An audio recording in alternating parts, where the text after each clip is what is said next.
organ donations and transplantations, and we're talking to Doctors Faulkner and Stevenson. And of course, Dr. Faulkner, before we had our break, we were talking about some of the problems associated with transplantations and kidney diseases. And I think that it's well known that the price of keeping a person on dialysis is a very, very expensive proposition. Let's have you to talk about the Kidney Foundation and some of the things that you're doing in terms of trying to lower that cost. Okay.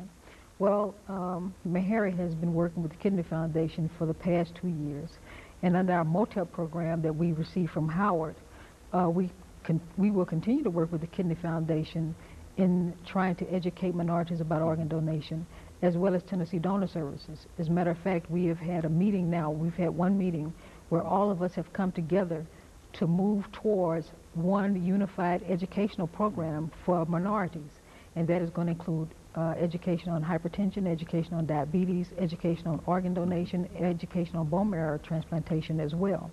So we are looking to set up a unified front to get out in the community, to discuss and answer any questions, to disseminate information, and we're going to have even formal educational programs where we go out and talk to groups. We'll have to give pre and post tests to see how people feel about what we're doing. So we're all excited about this. In addition, we want to get the NAACP involved. We would like to help promote their medical education committee, and we're going to move forward with all of these things. So we're all excited.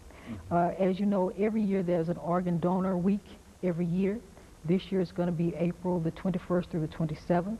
And through that, the Kidney Foundation is asking for everyone to go and talk to their church about organ donation on the Sunday of Organ Donor Week.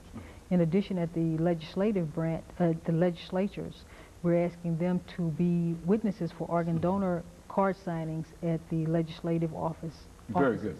And Dr. Stevenson, let's talk about Meharry's transplantation program. You're the chief surgeon of the transplantation program at Meharry. Let's talk about that and give us some information about that program. Yes, in brief, the program at Meharry is actually an integrated program with Centennial Transplant Center.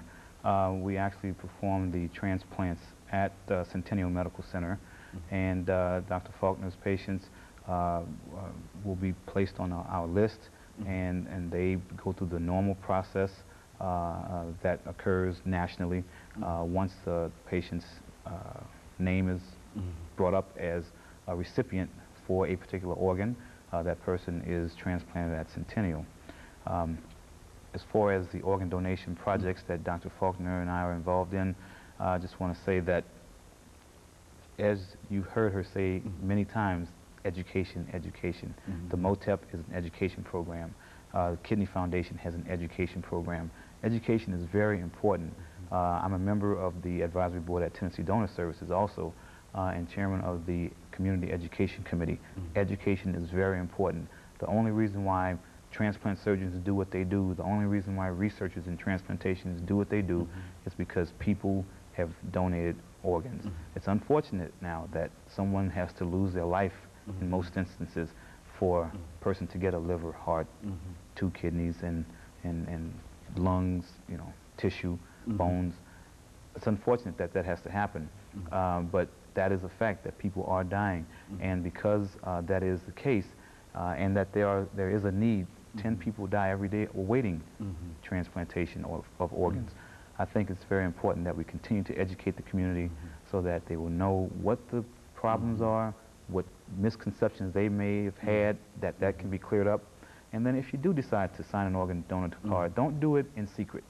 What I mean by that is, don't go get your driver's license, and when they ask if you want to be an organ donor, you say, yeah, I heard Dr. Faulkner talk about that, and you say yes. Then when you go home, you put or before you leave, you put your license in your wallet, and that's it. You have to go home and talk to your family, because even though that card has been signed or that license says what it says, your next of kin has to give consent. And if they knew nothing about it, if you didn't talk to them about it, then the chances are that they would say no.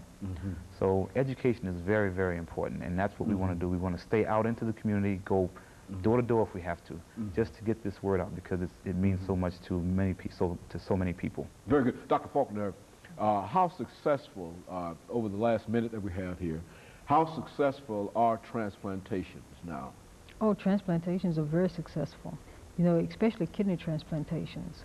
But we do them every day, and we would do more of them if we had more organs available. Heart transplantations, they're very successful. Just about all the transplantations are very successful with the advent of the new drugs that we have now to treat patients after they've received the transplant. So transplantation, the success is there. We just need the organs.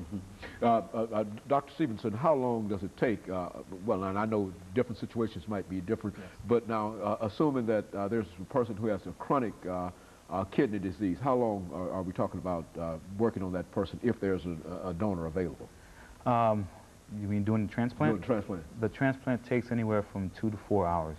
So it's not a long, drawn-out kind of procedure that they have to go. For kidneys, no. For livers, it's a little bit more involved, anywhere from 6 to 24 hours, depending on what the person's inside anatomy is like. But as Dr. Faulkner said, these are not experimental. Organ transplantation is a daily thing, and the medicines are much better than they were in the past, so the success rate is better.